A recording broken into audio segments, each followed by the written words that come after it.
자, 오늘은 요런 얘기 한번 해보시죠. 가끔 물어보시는 게 있어요. 사업을 하시다 보면, 혹은 뭐, 직장인들도 그렇고요. 뭔가 이제 물건을 구매하거나, 아니면 뭐, 인테리어를 하시는 분들도 그렇고요. 뭐, 하다못해 직기비품을 구입하거나, 뭐, 이럴 때, 파시는 분이 현금으로 하면 할인해 드릴게요 라는 말을 하거든요. 그러니까 그 말인 즉슨 증빙을 발행하지 않겠다는 뜻이잖아요. 그러니까 뭐, 우리가 소위 얘기하는 적격 증빙이죠. 세금계산서나 아니면 뭐 카드 전표나 아니면 현금 영수증 이런 것들을 발행 안 하고 현금으로 그냥 사시면 할인을 해드릴게요 라는 말들을 종종 듣거든요. 그러면 이 경우에 할인을 받는 게 맞을까요? 뭐 아니면 할인을 안 받는 게 맞을까요? 뭐 이런 질문들을 가끔 하시는데, 일단은 뭐 말씀을 드리기 전에 이거는 사실 하시면 안 되죠. 이거는 뭐 거래 규정상 세법에서도 당연히 이런 적격 증빙들을 발행하고, 그리고 사업자가 매출을 일으켜야 되니까 구매하는 내가 아니더라도 발행하는 쪽에서는 법 위반이 되는 거죠. 그럼에도 불구하고 구매하는 내가 이 제의를 받아들일까 하는 문제에 대해서 말씀을 좀 드리는 거예요. 사실 세금을 생각하지 않으면 뭐 할인해 주면 좋죠. 문제는 세금에 이제 연결돼 있는 게 어떤 효과를 미칠지를 지금 이제 설명을 드리는 거니까, 그 설명은 두 가지로 이제 나눠봐야 될 것 같아요.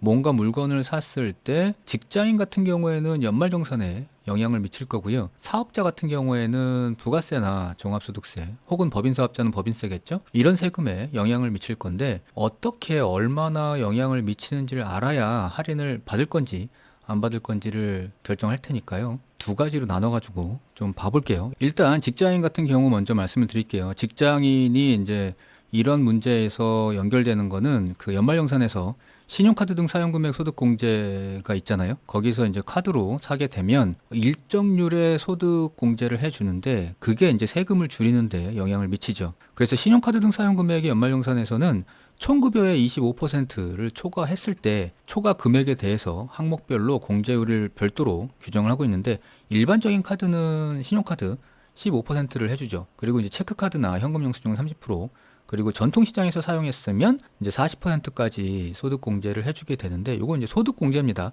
40%를 세액에서 공제를 해주겠다는 말은 아니니까 요건 좀 생각을 좀 해봐야 돼요. 그래서 만약에 100만 원어치의 뭔가를 구매하는데 카드로 살 거냐, 아니면 할인해주는 현금으로 받을 거냐, 요거예요. 근데 그게 만약에 전통시장이었다라고 가정을 해보죠. 그래서 전통시장에서 100만 원을 사용하는 경우에 이 직장인 같은 경우에는 뭐 급여가 조금 돼서 적용되는 소득세율이 20%라고 가정을 해보죠.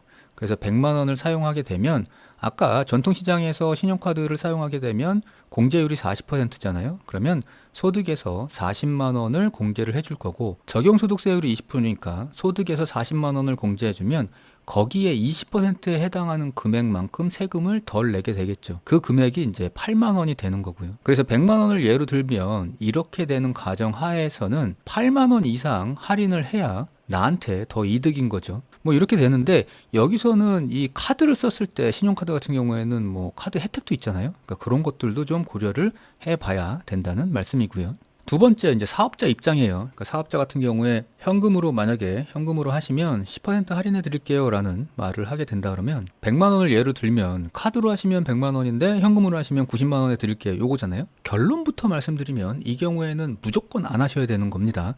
왜냐하면 첫 번째는 어차피 10%는 내가 세금계산서를 받았다 그러면 부가지세, 매입세 공제로 돌려받을 수 있어요. 그래서 100만 원을 카드로 사거나 아니면 세금계산서를 받았다 그러면 90만 원은 뭐 원래 금액이고, 거기에 9만 원 정도가 부가지세 세액일 테니까, 요 금액은 당연히 매입세 공제로 환급을 받던지 아니면 공제를 더 받던지 해서 내가 돌려받게 되는 금액이죠.